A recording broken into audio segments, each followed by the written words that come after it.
இறையேசுவில் அன்பர்களே, இன்று பரிசுத்த ஆவியை பெற்று இன்னும் கொஞ்சம் கூட ஆழமாக 2வது நாளுக்குள்ளே கடந்து செல்கின்றோம். இன்றைக்கு தூய ஆவியின் துணையில் எப்படி பணி செய்யணும், எப்படி ஊழியம் செய்யணும், எப்படி சாட்சி வாழ்வு வாழணும் அப்படின்னு சொல்லிட்டு தூய ஆவியானவர் கொஞ்சம் கூட ஆழத்துல கற்றுத்தருவதற்கு கொண்டு செல்கின்றார். எனவே தூய ஆவியாரோடு நாம் பயணிப்போமா? இறை இயேசுவில் அன்பு உள்ளங்களே, ஆண்டவர் இயேசு கிறிஸ்துவின் அருளும் கடவுளின் அன்பும் தூய ஆவியானவரின் நட்புறவும் உங்களோடும் உங்கள் குடும்பங்களோடும் இருப்பதாக. நாம் 40 நாட்களாக தூய ஆவியானவரை பற்றி நாம் கேட்கப் போகின்றோம். தூய ஆவியானவரை பற்றி 5 நிமிடம் கேட்டு டிலெக்ட் பண்ணாது தயவுசெய்து இதை உங்களுக்கு தெரிந்தவர்களுக்கு 10 பேருக்கு நீங்கள் அனுப்பி கொடுங்க. அவங்களும் தூய ஆவியானவரை மிகவும் ஆழமாக தெரிந்து கொள்ள இந்த காணொளி உதவி செய்யும். தூய ஆவியானவரை நெருக்கமாக அவரோடு நடப்பதற்கு இந்த காணொளி உதவி செய்யும். ஆண்டவர் உங்களை ஆசீர்வதிப்பாராக. தூய ஆவியின் துணையால் வாழ, பணி செய்ய, சாட்சிய வாழ்வு வாழ ஆண்டவர் உங்களை அழைக்கிறார். கிறிஸ்துவ வாழ்வு என்பது நம் மாம்சத்திலே வாழக்கூடியது அல்ல, ஆனால் அது ஆவியினால் வாழக்கூடியதாகும். திருச்சபையின் ஊழியங்களிலே செயல்படுகிற மறைவான ஆற்றலே தூய ஆவியாவார். கடவுளுடைய மனிதர்களின் ஒவ்வொரு செயல்பாடுகளின் பின்னாலும் அவர்களோடு இணைந்து செயல்படுகிற உன்னதமான ஓர் ஆள்தான் தூய ஆவி. தொடக்கத்திலிருந்தே அவர் நம்மோடு செயல்பட்டாலும் அவரை நாம் அறியவில்லை, கனப்படுத்தவும் இல்லை. மோசே பார்வோன் முன்னிலையில் நின்றது அவரின் சொந்த வலிமையால் அல்ல, தூய ஆவியானவரால் தான். மோயிசனை பார்த்த ஒவ்வொருவரும் அற்புதங்களை செய்வது மோயிசன் தான் என்று நினைத்தனர். செங்கடலை பிரித்தது யார்? மோயிசனா எகிப்தின் மீது கொள்ளை நோயை வரவழைத்தார்? வானத்திலிருந்து மன்னாவை வரவழைத்தது யார்? அது தூய ஆவியானவரே. மோயிசன் ஜெபத்தில் தன் கைகளை உயர்த்திய போது வல்லமையான அற்புதங்கள் தூய ஆவியின் வல்லமையினால் வெளிப்பட்டன. அரசர் தாவீது பல போர்களில் வெற்றி பெற்றார். அவரும் அவருடைய குழுவினரும் வல்லமையான போர் வீரர்கள். இவையெல்லாம் தூய ஆவி அவரோடு இருந்ததால் தான். உடனே சாமுவேல் எண்ணெய் நிறைந்த கொம்பை எடுத்து அவன் சகோதரர் முன்னிலையில் அவனை திருப்பொழிவு செய்தார். அன்று முதல் ஆண்டவரின் ஆவி தாவீதின் மேல் நிறைவாக இருந்ததென்று 1 சாமுவேல் 16வது அதிகாரம் 13வது வசனத்துல நாம் வாசிக்கின்றோம். படைகளின் ஆண்டவர் தாவீதோடு இருந்ததால் தாவீதின் புகழ் நாளுக்கு நாள் வளர்ந்து கொண்டே வந்தது. இப்போ ஆண்டவர் நம்மோடு இருந்தால் நாம் ஆசீர்வதிக்கப்படுவோம், நாளுக்கு நாள் ஆசீர்வதிக்கப்படுவோம். தூய ஆவியானவர் நம்முடைய உள்ளத்திலே தங்கணும், இல்லத்திலே தங்கணும். 1 குறிப்பேடு 11வது அதிகாரம் 9வது வசனத்துல திருவிவிலியம் கூறுகிறது, படைகளின் ஆண்டவர் தாவீதோடு இருந்தார் என்று. நீங்கள் தூய ஆவியை பெற்றிருக்கும் போது படைகளின் ஆண்டவர் உங்களோடு இருப்பார், என்னோடு இருப்பார். சிம்சோன் மிக பெரும் வல்லமை பெற்றிருந்தார். அவர் அரும்பெரும் செயல்களை செய்தார். அதை சிம்சோன் செய்ததாக அநேக பேர் நினைத்திருக்கிறார்கள். அவரின் மேல் தூய ஆவி இறங்கி வந்ததை யாருமே பார்க்கவில்லை. அவர்கள் அவரை 2 புதிய கயிர்களால் கட்டி பாறை பிளவிலிருந்து கூட்டிக் கொண்டு வந்தனர். அவர் லேகியை நெருங்கி வருகையில் பெலிஸ்தியர் கூச்சலிட்டு கொண்டு அவரை காண வந்தனர். ஆண்டவரின் ஆவி அவர் மீது ஆற்றலுடன் இறங்கியது. அவர் கையில் இருந்த அந்த கயிறுகள் நெருப்பில் எரிந்த சணலை போல ஆக அவர் கையில் இருந்த கட்டுகள் தளர்ந்து போனது என்று நீதித்தலைவர் 15வது அதிகாரத்திலே நம்ம வாசிக்கலாம்.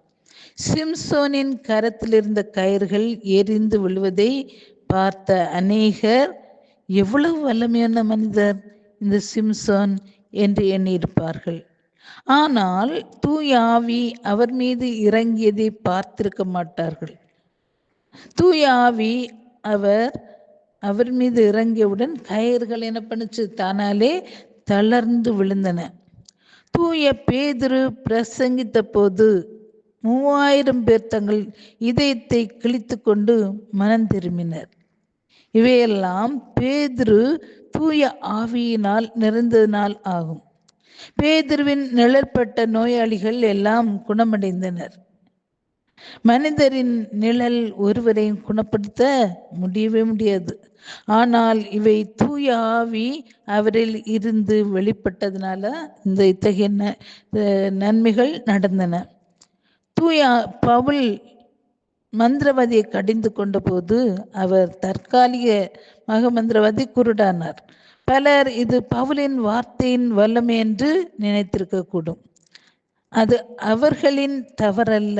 அவர்கள் தூய ஆவி பவுலை நிறைத்து இருந்ததை பார்த்திருக்க மாட்டார்கள்.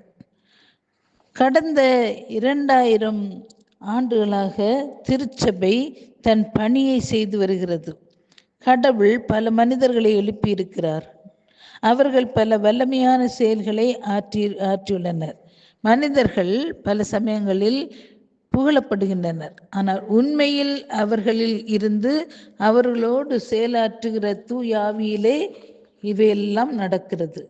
விண்ணகத்தினால் திருநிலைப்படுத்தப்பட்ட ஒவ்வொரு கிறிஸ்தவரும் செய்கிற செயல்களிலே தூய ஆவியானவரே கூட இருந்து செயலாற்றுகிறார். திருச்சபையின் செயல்களிலே தூய ஆவியின் பிரசன்னம் நிறைந்து தெய்வீக வல்லமையால் செயல்படுத்தப்படுகிறது. நாம் தூய ஆவியின் துணையால் வாழ, பணி செய்ய, பகிர மற்றும் சாட்சியாக வாழ அழைக்கப்படுகிறோம். எனவேதான் இயேசு அவர்களோடு சேர்ந்து உண்ணும்போது அவர்களிடம், நீங்கள் எருசலேமை விட்டு நீங்க வேண்டாம், என்னிடமிருந்து கேட்டறிந்த தந்தையின் வாக்குறுதி நிறைவேற காத்திருங்கள் அப்படின்னு சொல்லிட்டு திருத்துதர் பணி 1வது அதிகாரம் 4வது வசனத்துல பார்க்கலாம். நம் பலம், அனுபவம், பணம் மற்றும் சொந்த ஞானம் போன்றவற்றை சாத்தானின் அரசோடு ஒப்புமைப்படுத்த முடியவே முடியாது. நாம் எவ்வளவுதான் பக்தி உள்ளவர்கள் என்றாலும் கடவுளின் வல்லமையை வெளிப்படுத்தி காட்டாவிட்டால் சாத்தான் போக மாட்டான். இயேசு தன் வல்லமை இல்லாவிட்டால் சீடர்கள் சோர்ந்து போவார்கள், பின்வாங்கி போவார்கள் என்று அறிந்திருந்தார். சீடர்கள் இருளின் வல்லமையை எதிர்த்து போராட வேண்டிய போராட்டத்தை இயேசு அறிந்திருந்தார். எகிப்திய மந்திரவாதிகளால் மோசேயை எதிர்த்து நிற்க முடியவில்லை. ஏனென்றால் மோசே கடவுளின் வல்லமையினால் நிரம்பியிருந்தார். தூய ஆவியின் வல்லமையால் திருத்தூதர்கள் மந்திரவாதிகளை திரும்ப என்ன பண்ணாங்க? முறியடித்தனர். இன்றைய மந்திரவாதிகள் கடவுளின் வல்லமையை கண்டு பயந்து போகின்றனர். ஏனென்றால் ஒவ்வொரு முறையும் சாத்தான் கட்டும்போது அவன் பலவிதமான பலவீனத்தால் கட்டுவான். தூயாவியானவர் அதை உடைத்து போடுகிறார் என்று லூக்கா 13 பார்க்கின்றோம். லூக்கா 13வது அதிகாரத்துல சாத்தானால் கட்டி வைக்கப்பட்டிருந்த கூன் விழுந்த நிலையில் இருந்த பெண் ஒருவரை பார்க்கிறோம். அவரால் சிறிதும் நிமிர முடியவில்லை. இயேசு அவர் மீது தம் கைகளை வைத்த போது கடவுளின் வல்லமை இயேசுவின் கரத்திலிருந்து வெளியேறி கட்டுகளை உடைத்து போட்டது. அவர் குணமடைந்தார். சாத்தானின் அரசு கடவுளின் வல்லமைக்கு இணையானது அல்ல. எனவேதான் கடவுள் தன் ஆவியை மீண்டும் மீண்டும் ஊற்றி கொண்டு இருக்கிறார். உமது செயல்கள் எவ்வளவு அஞ்சத்தக்கவை! உமது மாபெரும் ஆற்றலின் காரணமாக எதிரிகள் உமது முன்னிலையில் கூனி குறுகுவர். எதிர்கிறிஸ்து கடவுளின் வல்லமையால் அழிக்கப்படுவான். எதிர் கிறிஸ்துண்டா அந்த கிறிஸ்து. திருவிவிலியத்தில் இவ்வாறு காணப்படுகிறது. பின்னரே நெறிக்கெட்டவன் தோன்றுவான், ஆண்டவர் தம் வாயினால் ஊதி அவனை ஒழித்து விடுவார். அவர் வரும்போது அவரது தோற்றமே அவனை அழித்துவிடும். 2 தெசலோனிக்கேயர் 2வது அதிகாரம் 8வது வசனம் கூறுகிறது. இயேசு எப்படி வருவார்? அவர் வல்லமையோடும் மிகுந்த மாட்சியோடும் வானத்திலே மேகங்கள் மீது வருவார். வரவிருக்கிற காலத்திலே உங்களுக்கு கடவுளின் வல்லமை தேவைப்படுகிறது. இல்லை என்றால் உங்களால் ஒன்று செய்ய முடியாது. திருச்சபை வரலாற்றிலும் உலக வரலாற்றிலும் நடந்திராத வகையில் கடவுளின் வல்லமை வெளிப்பட போகிறது. அவ்வல்லமைக்கு சான்று பகர உங்கள் எல்லா கட்டுகளிலிருந்து வெளியேற தயாராகுங்கள். அந்த வல்லமை தூய ஆவியானவரில் காணப்படுகிறது. ஜெபிப்போம். அன்பான ஆண்டவரே, பரிசுத்த ஆவியினால இதை கேட்கின்ற ஒவ்வொரு பிள்ளைகளை நிரப்புவீராக. ஆவியின் வல்லமை எங்கிருக்கின்றதோ அங்கு விடுதலை உண்டு. விடுதலை ஆவியானவரே, எங்களை விடுவிப்பீராக.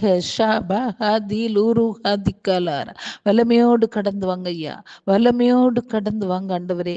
எங்களை விடுவிக்கணும். எங்களோட பணி செய்கின்ற இடத்துல நாங்கள் சாட்சிய வாழ்வு வாழணும். அதற்காக கடந்து வருவீராக. வாங்க ஆண்டவரே. எங்களை அழைத்தவர் உண்மையுள்ளவராக இருப்பது போல நாங்களும் எல்லாவற்றிலும் உண்மையுள்ளவராக தூய ஆவியின் பிரசன்னத்தினால் நிரம்பி வாழக்கூடிய பிள்ளைகளாக எங்களை மாற்றும்படியாக ஜெபிக்கின்றோம். ஜெபம் கேட்டு ஆசீர்வதித்து வழிநடத்தப் போகின்ற ஜீவனுள்ள பரலோக பிதாவே, ஆமென்.